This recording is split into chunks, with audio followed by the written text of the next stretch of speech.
cho cái giáp tiêu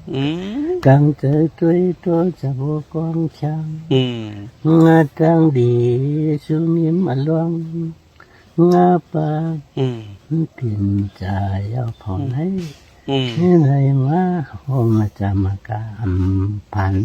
dễ tìm kín im luồng đườngวิปากาวิปากนากุศลาเอาปอวะน่าเกลียดเตะวะเท่าน่ะอ่านกวนดูกวนน่ะนะเดี๋ยวสิฮะเอาปั๊มมากแล้วผู้ดีเหรอกูเลยไหลผู้ดีช่วงจีงั้นอ๋อเมื่อไหร่กินผ้าเมื่อไหร่กินเหี้ยพอพร้อมมาเลยอ่ะทั้งนี้นะวันนี้บุญจังเลยเนี่ยบุญจังเจ้าเนี่ยจังคงปินก็เขาท้องอะไรดอกมันหลุดท้องไก่ยังเดี๋ยวนี้ข้าวสารพะเล่งน้ำมีเนี่ยพอเฮ็ดอ่ะเขาเป็นอะไรสักแปดมันนะเป็นมาปั่นเข้านะปั่นเขา1 ปีหลายหลัง2 หลังเขา2 หลังหลายล็อกหน้าปะทอมีเขาล็อก10 ล็อกอะไรเขาอันตั้งไฟถึงตรงกันเนาะลูกหลานปะทออะไรหมดล่ะลูกหลานนี่ก็มีหรอจะได้มีอยู่กันไหนนี่หลายก้อกันไหนกันมี2-3 ก้อต่างตีรู้ลูกข้าหลานอ่ะหลานปะทอมีลูกอ่ะมีอ่ะเดี๋ยวนี้พอเลี้ยงปะเท่าหลานตั้งเหลือไหนมาปั่นกวนกันนะมันเขาเป็นฟักเฮ็ดมาเลี้ยงกันเดี๋ยวเฮ็ดกล้วยเฮ็ดกล้วยเนาะมันฉันพอพันชุกอ่ะเขาเปลี่ยนไปเปลี่ยนไปหัวก่อนนี่เปลี่ยนไปหัวก่อนเนาะแล้วแวงบ่ทอนะกว้างอย่างก็รู้เรียนมาขายมันขาดขึ้นอย่างไรนะ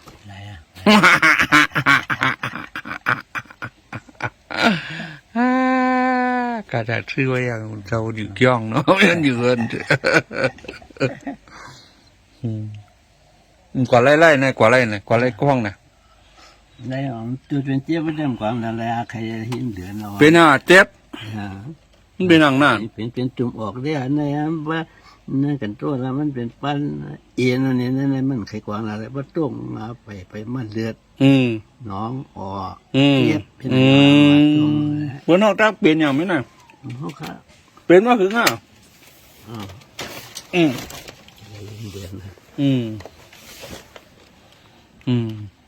เป็นหายก็มันน่ะเนาะยาเนี่ยยาของเขาก็ตึกไหนอ่ะปวดท้องตียาเนี่ยตียอาริ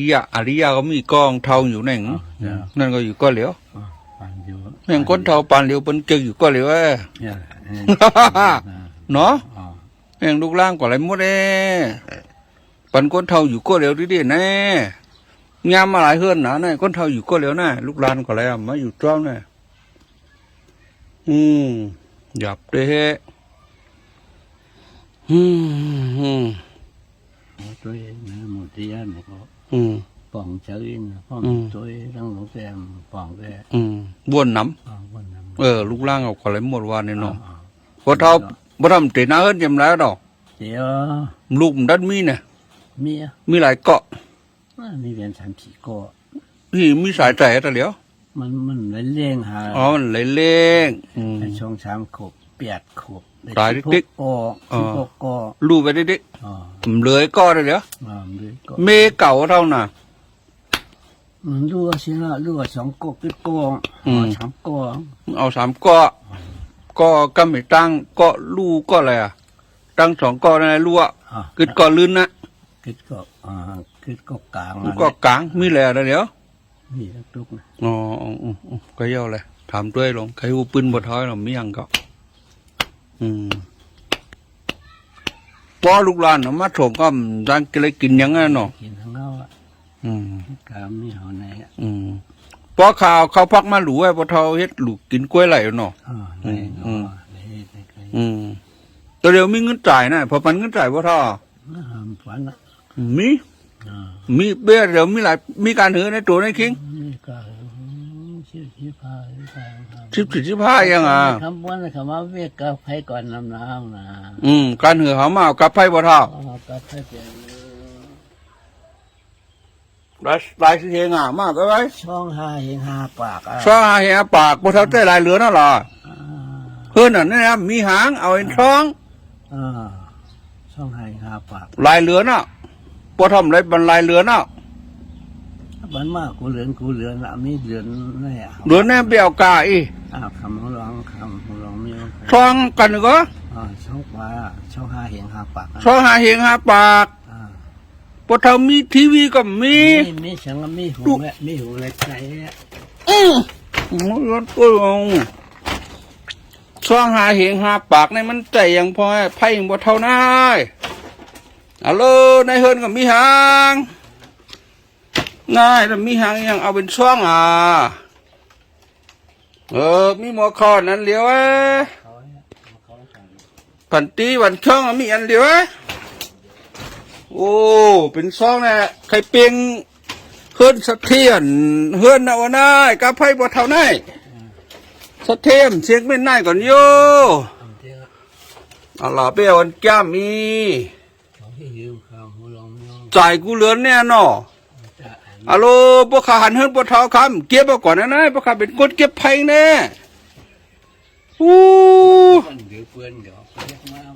มันไรหรอพวกเท้ามันจะไล่เนี่ยเฮ้ยมีหางเอาช่องไป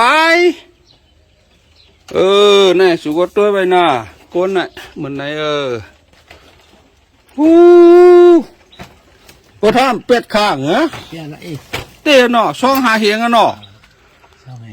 ต้องมีไหวอย่างนั้นมาปัดมาน่ะมาปันติมาปันนั่นเนี่ยมาปันบ่ไหวงมีมาเอาขวายนะมาเยือนเงินขวายนะตีลายอยู่บ่เท่าอันกับปนมาแต่อัน2เฮงว่ะ3เฮงว่ะเต้ปันไว้ปันไว้กล้วยซองอะไรปันกล้วยใจเนี่ยมีเงินมาเก็บมียิ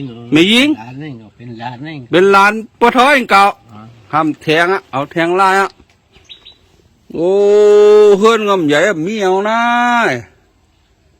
เขาลอกลายจะเหงือบ่เท่าว่าข้ามเคยป่องอะไรพวกนั้นคนในใจก็คำไรของเขามีช่างอีดโอ้ปนเอากุ้มเนี่ยเตรียมน้ำใจตื่นเรื่องเตรียมน้ำหูกูชื่อก็ลงเป็นเสียงช่องเฮงช่อง3เฮงในช่อง5เฮงช่อง5เฮงมันตัดถึงช่องบ่เท่ามันมีเงินงับแหมพอเท่าหุงเขาว่าหลายปอกมันปอกไปมันปอกไผ่ก็ปืดเมืองแรงปืดเราเชียงนั่นนะครับปืดเมืองแรงมันกินเยอะมีหวยเหลืออีกเหรอโลเป็นช่องเนาะเนาะเพลเปิ้นกินว่ามันไปงิดกันล่ะบ่เท่าว่าโอ้ใครกล้าไม่เฮิรนสะเทียง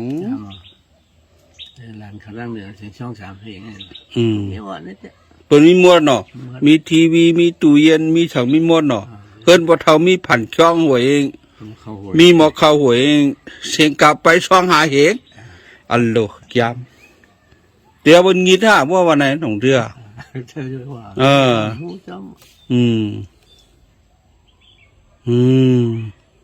พอทำ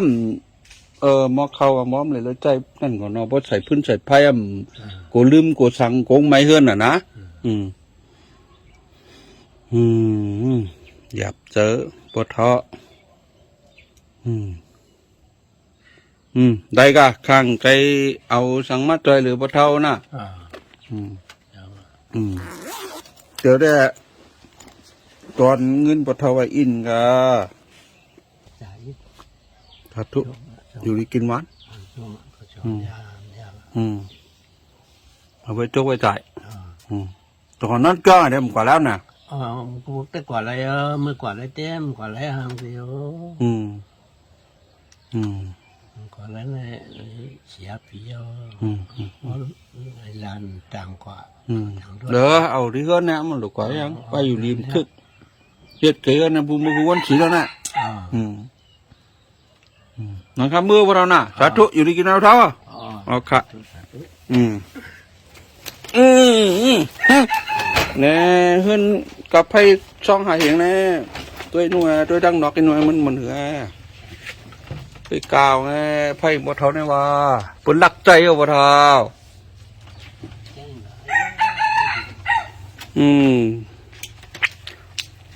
ฮัลโหลข้ามใครอยู่มองบ่ทารัดนั่นแหละตัวหาเนี่ยเฮือนในเชียงกับไผ่ช่องหาเหียงบ่ทวัดอ่ะนี่มอคอนหวยไพ่อันหวย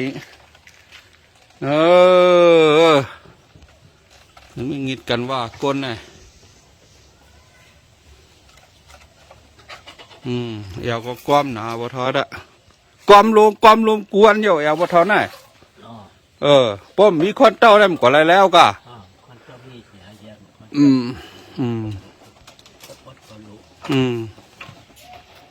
ขามาเจ็บแทงแหทุกขาบ่เท่าผู้ฉุกผู้ฉุกเป็นว่าเป็นมาก็กาเลยขามือไหนผูกยังไว้กินนะน้องแนมยังตกมาออกกลับมาหมูแวงในกวางนี่เป็นเขาวัดพุ่นนะพวกเรา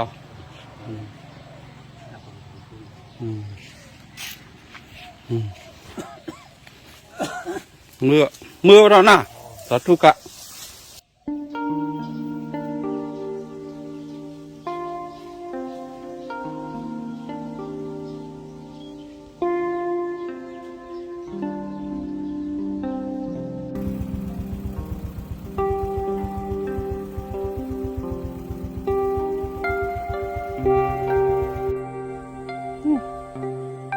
เฮือนนี่มีไผอยู่ไหนเฮือนไหนอ๋อถ้ามาอยู่ไหนมันกัดอีกแก่ไหนเฮือนไหนมาอยู่เฮือนไหนเฮือนไหนแคบหนออยู่เลยเป็นข้าวเปียแล้วนะเนี่ยไม่ขึ้นแล้วไหน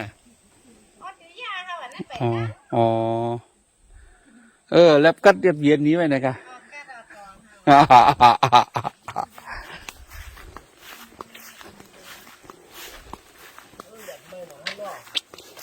บ่ใหม่อ่ะบ่ท้อ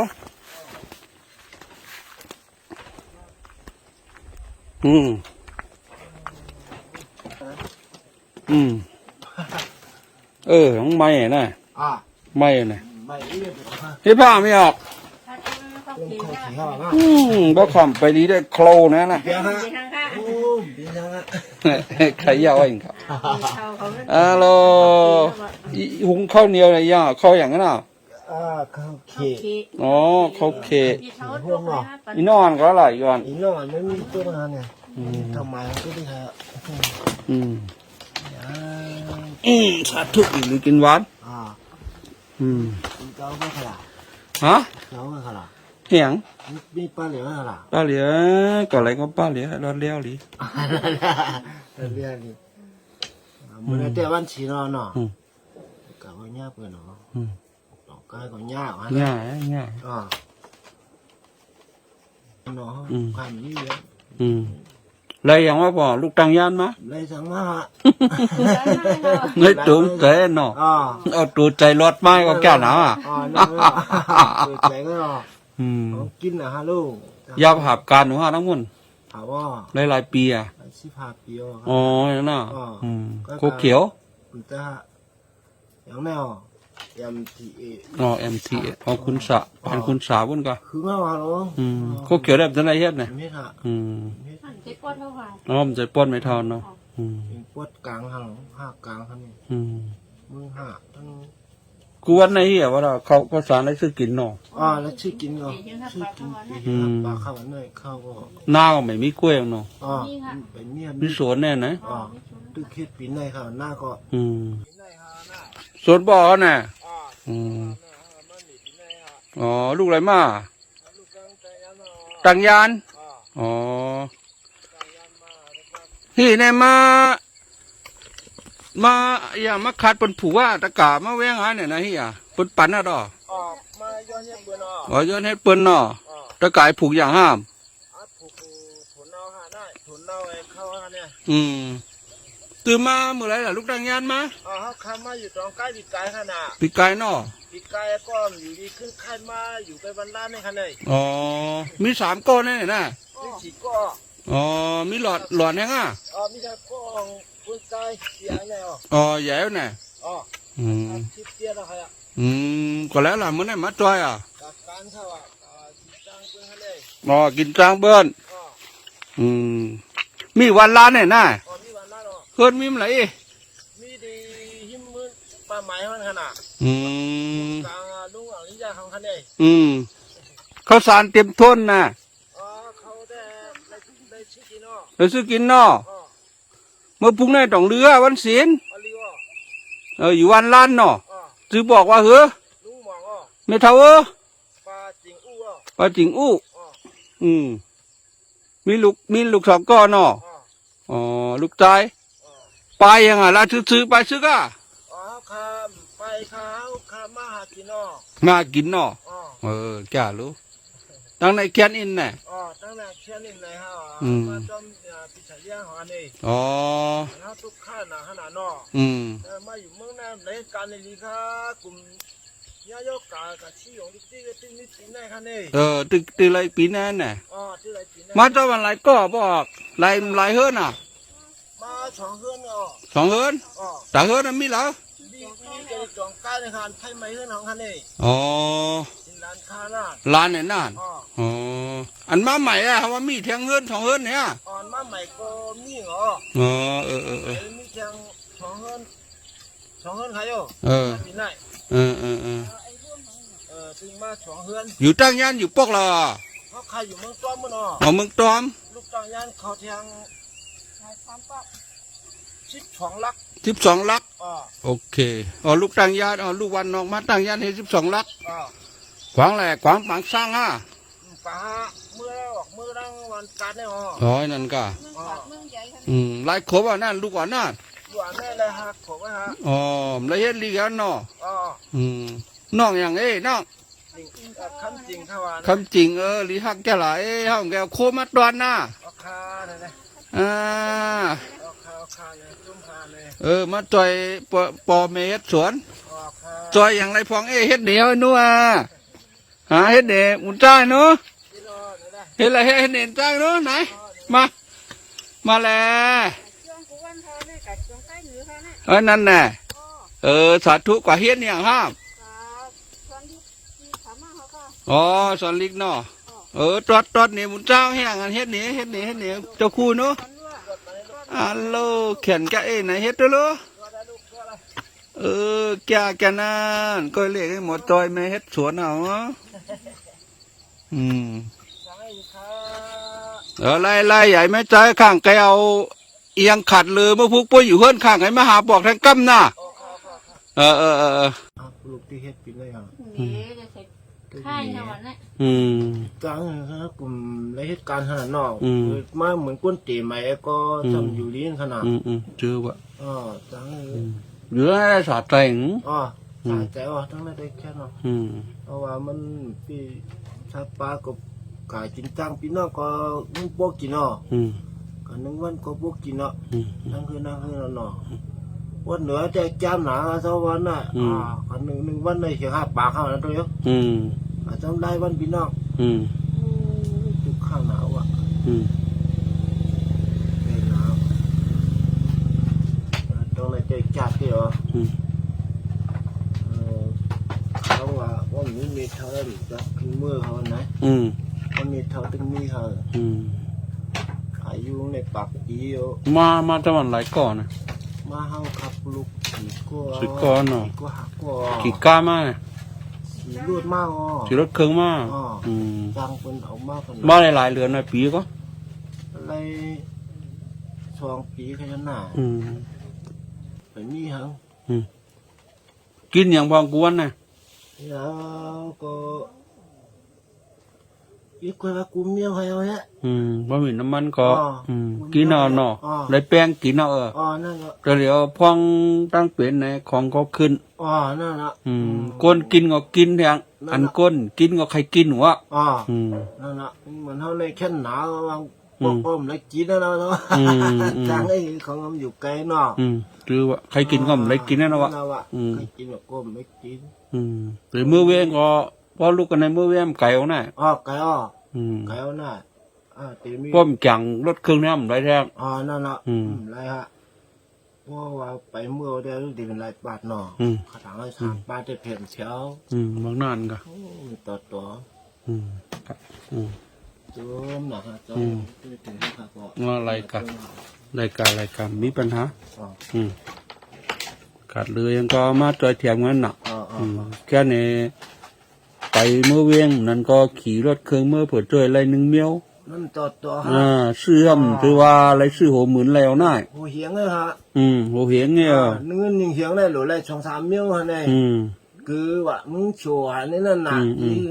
เชื่อว่า ว่ามันนี่นั่นมันไรจริงฮะน้องเท่าวันเนาะที่ไกลขนาดเนาะ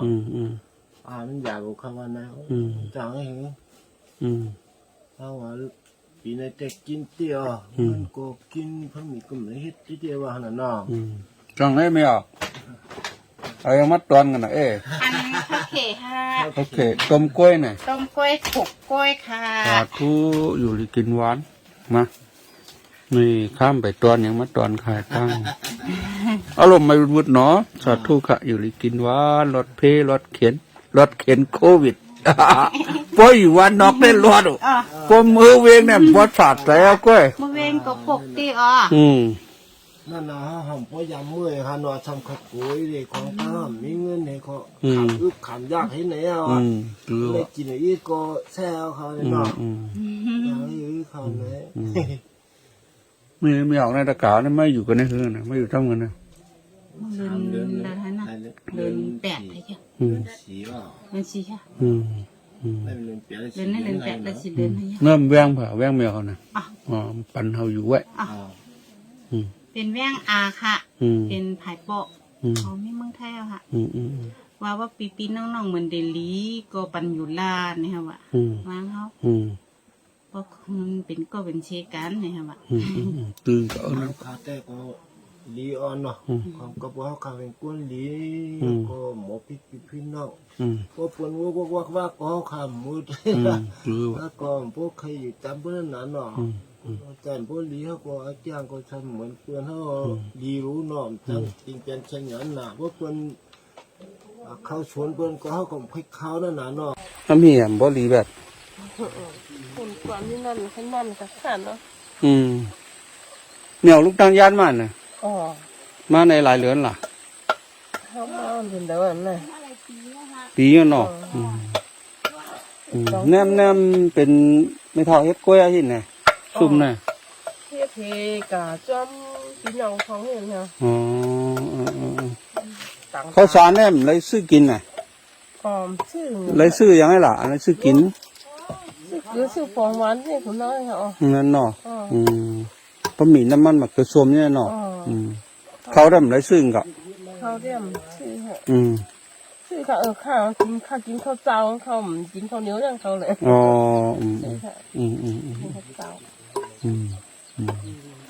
ข้าวอันดองฮาม่าเนี่ยต้องตึกหลายเดือนเลยเนี่ยอันนี้เนี่ย ก็อะไรก็ล่ะ นี่ อ๋อก็เดี๋ยวทำเป็นลูกเงินเนาะใครมาใจเหลือว่ามีอันที่ขาดเหลือกันนะไม่เท่าน่ะ อ๋อหม้อหวานใช่ไหมคะเมื่อวานก็มีเนาะ อ๋อไปมีเหรอ ไปมีเนาะ ไปมี ไม่เท่าจือว่าหือ ปลาแขกเลยค่ะ ปลาแขกแม่เนาะมาเฮ็ดแขกมือเฮาอ่ะ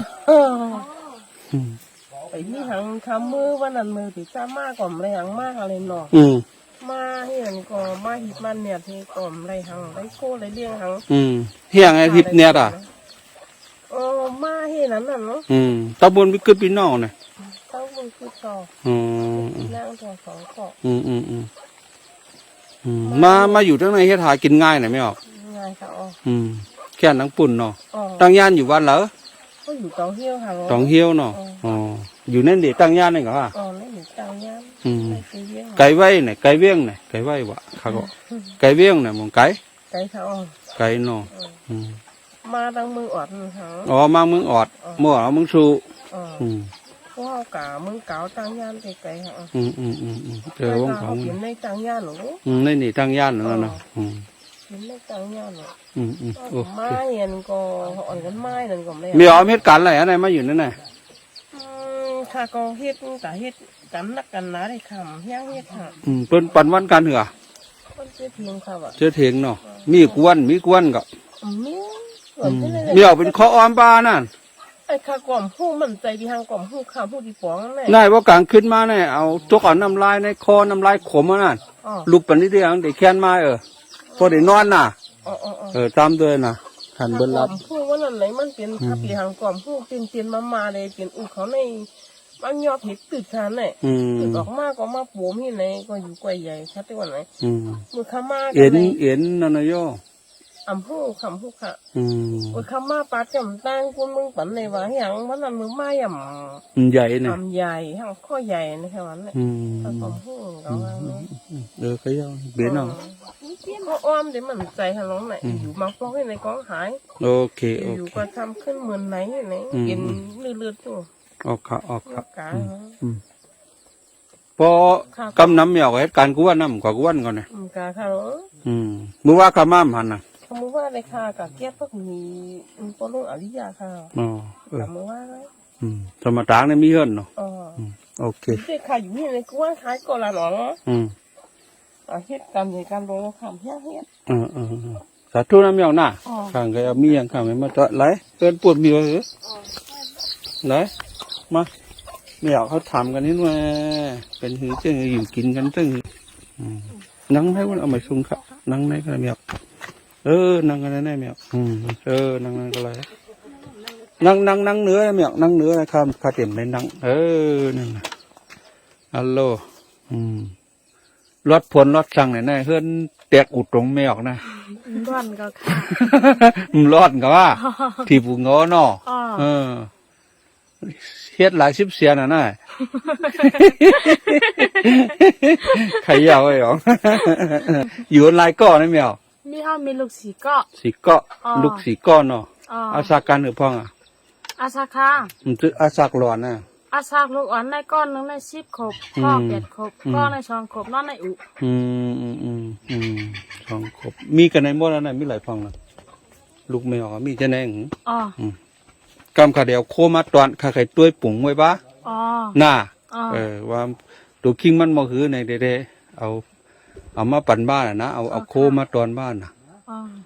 เมียก็เมียขาดเลยยังมาเขามาพักมิ้วเนี่ยมาคำมาพักแบบนี้ค่ะมีเหรอเนาะโฮมปลาทอมีท้อยโฮมกันแน่เนาะ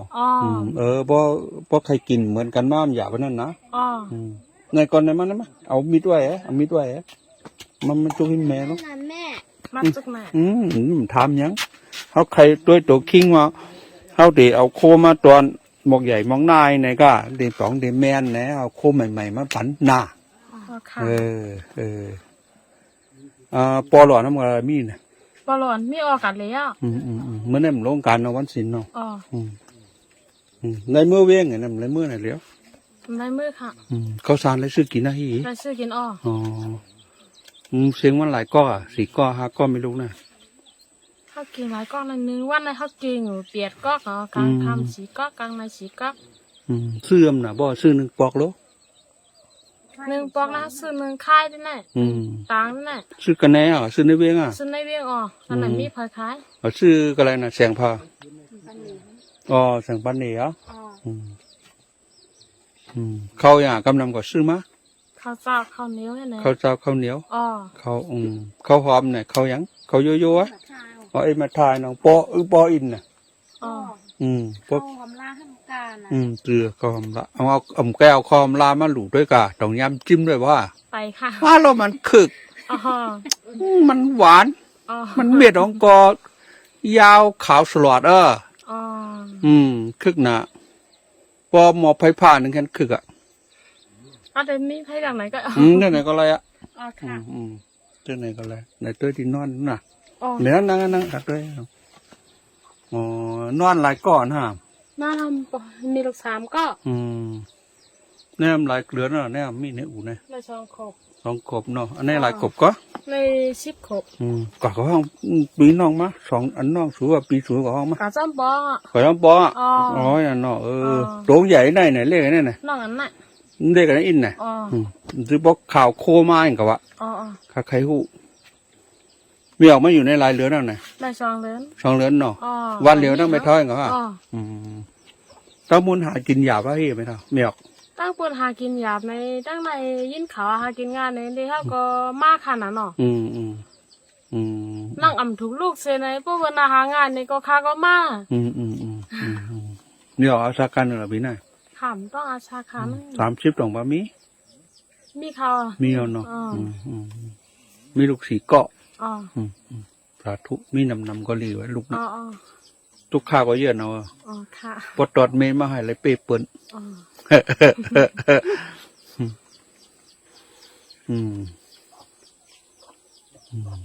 ก็มียังถามมันเก่านั้นก็ข้างก็ยังมาเจอหรือมีออกหนัก อ๋อ เพ ค่ะ